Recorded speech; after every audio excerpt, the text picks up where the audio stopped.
Mes amis vierges, bonjour et bienvenue sur la chaîne Tarot à merveille. Pour votre tirage général, ceux qui me découvrent, soyez les bienvenus. J'espère que vous allez bien. Allez, c'est parti.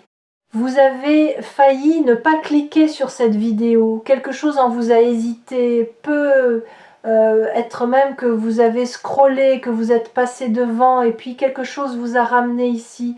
Une impulsion, un picotement. Ce genre de sensation qu'on ne peut pas expliquer avec la logique, mais qu'on reconnaît avec le cœur. Et c'est exactement de cette sensation-là que nous allons parler. Parce que cette même impulsion, ce même picotement, c'est le signal que quelqu'un est en route vers vous. Pas quelqu'un que vous attendiez, pas quelqu'un que vous aviez prévu, quelqu'un d'impossible. Et quand je dis impossible, je ne parle pas d'une personne imaginaire ou d'un fantasme. Je parle de quelqu'un dont l'arrivée dans votre vie défie tout ce que votre mental considérait comme probable. Quelqu'un que vous aviez peu être rayé de vos possibilités. Quelqu'un dont la simple idée vous faisait sourire tristement en vous disant non, ça c'est pas pour moi. Asseyez-vous confortablement parce que l'univers a un sens de l'humour que votre mental ne comprendra jamais. Avant de vous parler de cette personne, je dois d'abord vous parler de vous, de ce qui s'est passé en vous ces derniers temps. Parce que rien n'arrive par hasard, et surtout pas les rencontres. Une rencontre, c'est le résultat d'un alignement. Deux personnes ne se croisent pas simplement parce qu'elles empruntent le même chemin. Elles se croisent parce qu'elles ont atteint, chacune de leur côté, un point précis de leur évolution. Un point où la rencontre devient non seulement possible, mais nécessaire. Et vous, sans le savoir, vous avez atteint ce point. Repensez aux dernières semaines. Quelque chose a changé dans votre manière de vous percevoir. Ce n'est peut être pas spectaculaire. Ce n'est peut être pas un grand déclic accompagné de violon. C'est plus subtil que ça. Une lassitude qui s'est transformée en tranquillité, un besoin de plaire qui a perdu de sa force, une manière de vous regarder dans le miroir qui a légèrement, presque imperceptiblement changé, comme si, pour la première fois depuis longtemps, vous commenciez à vous voir tel que vous êtes réellement, sans le filtre de vos blessures, sans le voile de vos déceptions passées, juste vous. Et ce que vous avez vu ne vous a pas déplu. Ce glissement intérieur, aussi discret soit-il, a envoyé un signal, pas un signal que vous avez consciemment émis, un signal énergétique, comme une fréquence radio qui change de station. Et quelque part, quelqu'un a capté cette fréquence. Quelqu'un dont la propre station intérieure vient de se régler sur la même longueur d'onde que la vôtre. Cette personne ne sait peut-être pas encore pourquoi elle pense à vous, ou pourquoi quelque chose en elle se tourne dans votre direction, mais elle le sent. Comme vous sentez en ce moment que ces mots vous concernent, je voudrais que vous compreniez quelque chose de fondamental sur la nature des rencontres impossibles. Elles ne se produisent jamais quand on les cherche. Jamais. Et ce n'est pas une cruelle ironie du destin, c'est une mécanique précise. Quand vous cherchez désespérément quelqu'un, vous émettez une énergie de manque. Et le manque attire le manque. Vous attirez des personnes qui manquent elles aussi de quelque chose. Et ensemble, vous essayez de combler des vides avec d'autres vides. Ce n'est pas une rencontre, c'est un arrangement de survie.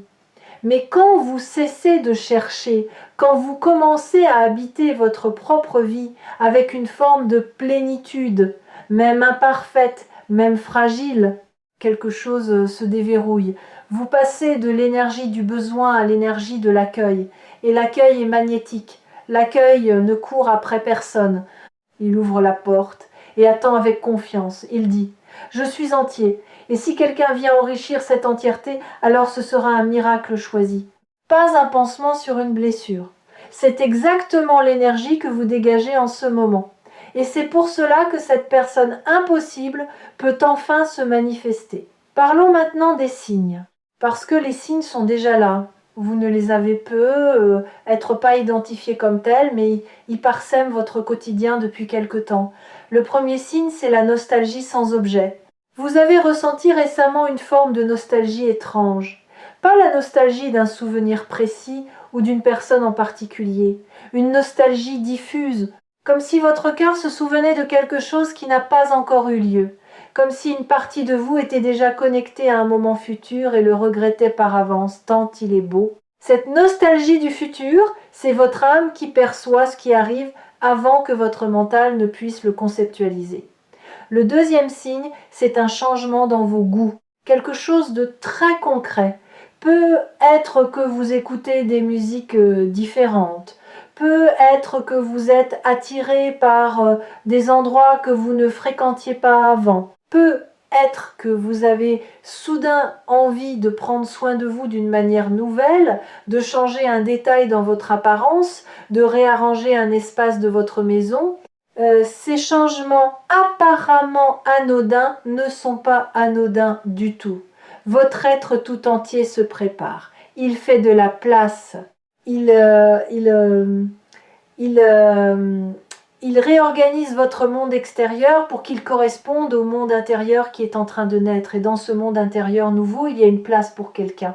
Une place que vous n'avez pas créée volontairement. Elle s'est créée toute seule, comme une clairière qui s'ouvre au milieu d'une forêt dense. Le troisième signe est plus troublant. Ce sont les rêves. Pas nécessairement des rêves clairs avec un visage ou un nom. Plutôt des rêves de sensations. Vous vous réveillez avec l'impression d'avoir été en présence de quelqu'un. Une chaleur, une douceur, un sentiment de reconnaissance, comme quand on retrouve quelqu'un qu'on n'a pas vu depuis très longtemps et que les mots sont inutiles parce que le silence suffit. Ces rêves sont des avant-goûts, des fragments de ce qui vient. Et il y a un quatrième signe plus discret mais tout aussi révélateur. Vous avez commencé à faire le tri. Pas seulement dans vos placards ou dans votre téléphone, dans votre vie intérieure. Des pensées auxquelles vous vous accrochiez depuis des années ont commencé à perdre leur emprise. Des jugements que vous portiez sur vous-même se sont adoucis. Des souvenirs douloureux ont perdu un peu de leur charge émotionnelle, comme des orages qui s'éloignent et dont on n'entend plus que le grondement lointain. Ce tri n'est pas anodin. C'est votre être profond qui range la maison avant l'arrivée d'un invité. Pas n'importe quel invité. L'invité que votre cœur attend depuis si longtemps qu'il avait presque renoncé à l'espérer. Cinquième signe, et celui-ci est particulier, vous ressentez par moments une joie inexplicable. Une joie qui ne correspond à rien de concret dans votre quotidien. Tout va comme d'habitude, rien de spécial ne s'est produit, et pourtant, pendant quelques secondes, parfois quelques minutes, un sourire vous vient, une légèreté traverse votre poitrine, comme si votre corps savait quelque chose que votre tête ignore encore. Cette joie sans cause apparente et peut être le signe le plus beau de tous.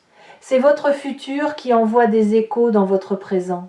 C'est la preuve que quelque chose de lumineux existe déjà dans votre ligne de vie et que votre âme peut le percevoir bien avant que vos yeux ne le voient.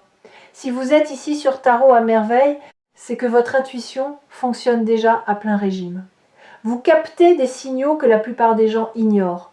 Et cette capacité, cette sensibilité, c'est précisément ce qui rend possible ce qui arrive. Maintenant, je dois aborder quelque chose de délicat. Cette personne impossible qui arrive, elle va bousculer certaines de vos croyances, pas vos croyances spirituelles ou philosophiques, vos croyances sur vous-même. Les histoires que vous vous racontez depuis des années sur ce que vous méritez, sur ce qui est réaliste, sur le genre de personne qui pourrait vouloir de vous, ces histoires, vous les avez construites à partir de vos expériences passées. Chaque déception a ajouté une brique au mur. Chaque rejet a renforcé la structure. Et aujourd'hui, ce mur vous semble aussi solide que du béton. Mais voici ce que le béton ne sait pas. Il suffit d'une seule fissure pour que tout s'effondre. Et cette personne, cette rencontre impossible, c'est la fissure. Pas une fissure destructrice, une fissure libératrice. Celle par laquelle la lumière va entrer dans un espace que vous gardiez scellé depuis trop longtemps, Vous allez résister, c'est normal. Quand quelque chose de beau se présente après une longue période de privation, le premier réflexe n'est pas la joie, c'est la méfiance, c'est le doute. C'est cette petite voix qui murmure « Attention, c'est trop beau pour être vrai ». Cette voix n'est pas votre ennemie. Elle est la gardienne de vos anciennes blessures. Elle fait son travail. Elle essaie de vous protéger, mais sa protection est devenue votre prison. Et il est temps de lui dire, avec douceur, avec gratitude même, merci de m'avoir protégé. Mais je n'ai plus besoin de cette protection. Je suis prêt à recevoir. Recevoir, c'est un verbe que vous avez désappris, vous savez donner, vous savez soutenir, écouter, porter, consoler. Mais recevoir, c'est autre chose. Recevoir demande une forme de vulnérabilité qui vous terrifie, parce que recevoir, c'est admettre qu'on a besoin. C'est ouvrir les mains au lieu de les garder fermées. C'est accepter que quelqu'un puisse vouloir prendre soin de vous, non pas parce que vous êtes faible, mais parce que vous le méritez. Ce réapprentissage du recevoir est déjà en cours. Chaque moment où vous vous autorisez un plaisir simple, chaque fois que vous acceptez un compliment sans le minimiser, chaque instant où vous laissez quelqu'un faire quelque chose pour vous sans culpabiliser, vous entraînez ce muscle. Et il se renforce. Cette personne qui arrive va vous offrir quelque chose que vous n'avez jamais véritablement eu. Pas des cadeaux matériels, pas des promesses grandioses, quelque chose de beaucoup plus rare, de la constance. La constance, c'est l'opposé de l'intensité dramatique à laquelle vous vous êtes peu être habitué. C'est une présence régulière, fiable, pas spectaculaire mais profonde. Comme une rivière qui ne fait pas de bruit mais qui creuse la roche au fil du temps. Vous avez peu être confondu l'amour avec le spectacle, avec les montagnes russes émotionnelles, avec le feu d'artifice suivi du silence. Mais ce qui vient vers vous est différent. C'est un feu de cheminée, pas moins chaud, pas moins beau, mais durable, nourri, entretenu.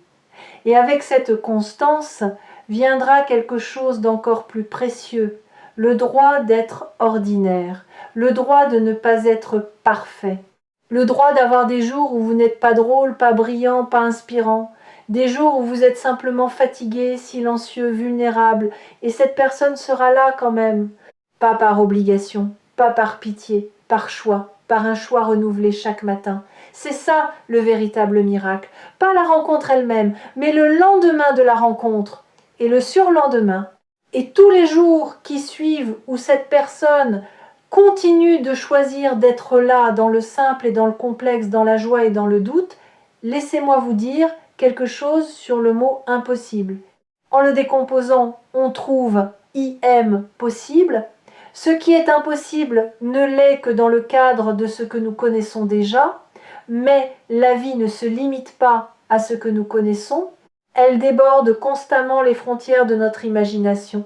Les plus belles choses qui vous sont arrivées, si vous y repensez honnêtement, étaient-elles prévues? Les aviez-vous planifiées? Où sont-elles apparues dans les interstices, dans les moments où vous aviez lâché le contrôle, dans les espaces que vous n'aviez pas organisés? L'impossible se niche toujours là où le contrôle s'arrête. Et c'est une bonne nouvelle, parce que cela signifie que vous n'avez rien à faire pour provoquer ce qui vient. Vous n'avez pas besoin de stratégie, pas besoin de plan, pas besoin de vous rendre plus intéressant, plus attrayant, plus quoi que ce soit. Vous avez besoin d'être, simplement être, dans votre vérité, dans votre authenticité, même bancale, même imparfaite. Parce que c'est cette authenticité-là, celle qui ne triche pas, celle qui ne joue pas de rôle, qui est le véritable aimant. Il y a un phénomène que j'observe souvent et qui me fascine. Juste avant qu'une grande rencontre se produise, la vie crée ce que j'appelle un silence, un espace vide, une période où rien ne semble bouger, où vous avez l'impression d'être en suspens, pas malheureux, pas heureux, juste en attente de quelque chose que vous ne pouvez pas nommer. Si c'est ce que vous vivez en ce moment, c'est l'un des signes les plus puissants. Ce silence n'est pas un vide. C'est un espace sacré. C'est la respiration que la vie prend avant de vous offrir quelque chose de grand. Comme le silence entre deux notes de musique qui donne sa beauté à la mélodie. Ne remplissez pas ce silence avec de l'agitation. Ne le comblez pas avec des distractions. Habitez-le, apprivoisez-le. Il porte en lui la promesse de ce qui vient. J'ai envie de vous confier quelque chose que peu de gens osent dire à voix haute. Le monde vous a appris que l'amour se mérite, qu'il faut être assez beau, assez intelligent, assez drôle, assez stable, assez guéri pour qu'on vous aime. Et vous avez passé des années à essayer d'atteindre ce assez, à vous polir, à lisser vos aspérités, à cacher vos fissures. Mais voilà la vérité que personne ne vous a dite. Les gens les plus aimés ne sont pas les plus parfaits, ce sont les plus vrais. Ce sont ceux qui osent montrer leurs failles sans s'excuser d'en avoir, ceux dont le rire est parfois trop fort, dont les émotions débordent parfois, dont les mains tremblent parfois. L'amour ne cherche pas la perfection, l'amour cherche la résonance. Et votre fréquence, en ce moment, résonne avec une clarté qui attire vers vous exactement ce dont votre âme a faim. Vous vous demandez peu, être à quoi ressemblera cette rencontre? Comment elle se produira? Dans quelles circonstances? Et c'est naturel de se poser ces questions, mais je vais vous inviter à les laisser de côté. Pas parce qu'elles sont sans importance, mais parce que le mental, quand il imagine un scénario, réduit le champ des possibles, il crée des attentes. Et les attentes sont des filtres qui vous empêchent de reconnaître ce qui se présente quand ce qui se présente ne correspond pas exactement au scénario prévu. Combien de miracles avez-vous manqué parce qu'ils ne ressemblaient pas à l'idée que vous vous en faisiez? Cette fois, essayez autre chose. Au lieu d'imaginer le comment, cultivez le ressenti. Comment voulez-vous vous sentir? En paix, reconnu, vu, aimé sans condition. Libre d'être vous-même sans masque ni armure. Concentrez-vous sur ces sensations. Laissez-les vivre dans votre corps. Et faites confiance à la vie pour trouver le véhicule parfait pour les livrer jusqu'à vous. Fermez les yeux un instant si vous le pouvez. Respirez. Et dans cette respiration, permettez-vous de ressentir la gratitude pour ce qui n'est pas encore arrivé. C'est un acte de foi puissant. Remercier pour quelque chose qui n'existe pas encore dans votre réalité tangible, c'est envoyer un message clair à l'univers. Je crois en toi, je fais confiance au timing. Je sais que ce qui m'est destiné ne peut pas me manquer, et que ce qui me manque ne m'était pas destiné. Cette foi n'est pas de la naïveté. C'est la forme la plus élevée d'intelligence émotionnelle, celle qui comprend que la vie a une sagesse propre, une logique qui dépasse la nôtre et que notre rôle n'est pas de tout contrôler mais de tout accueillir. Il y a quelque chose d'autre que je perçois pour vous, un lien avec le pardon, pas le pardon au sens religieux ou moral, le pardon comme acte de libération personnelle. Il y a dans votre passé une blessure relationnelle que vous portez encore, pas comme une plaie ouverte, plutôt comme une cicatrice qui tire parfois, qui rappelle sa présence quand le temps change. Cette blessure a formaté votre manière de vous approcher des autres. Elle a installé des mécanismes de défense si subtils que vous ne les voyez même plus. Vous les prenez pour votre personnalité alors qu'ils sont des réponses à la douleur. Pour que cette personne impossible puisse véritablement entrer dans votre vie, il faut assouplir ces mécanismes. Pas les supprimer d'un coup, les assouplir, les rendre flexibles, comme on étire un muscle raide le matin. Et la clé de cet assouplissement, c'est de reconnaître que la personne qui vous a blessé n'est pas la personne qui arrive, ce sont deux êtres distincts, deux histoires différentes, deux énergies qui n'ont rien en commun. Si vous accueillez la nouvelle personne à travers le filtre de l'ancienne blessure, vous ne verrez pas qui elle est, vous verrez un fantôme. Et on ne peut pas construire avec un fantôme. Le pardon ici n'est pas pour l'autre, il est pour vous. Il est le geste qui dit « Je refuse que mon passé dicte mon avenir. Je refuse que la douleur d'hier réduise la joie de demain. Je mérite une page blanche et je me la donne maintenant.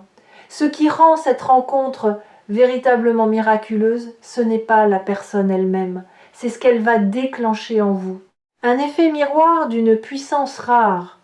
Cette personne va vous montrer par sa simple présence des aspects de vous-même que vous aviez oubliés ou reniés, des qualités que vous aviez enterrées sous des couches de prudence, de la tendresse que vous aviez durcie pour vous protéger, de l'espièglerie que vous aviez étouffée pour paraître sérieux, de la passion que vous aviez mise en sourdine pour ne pas déranger.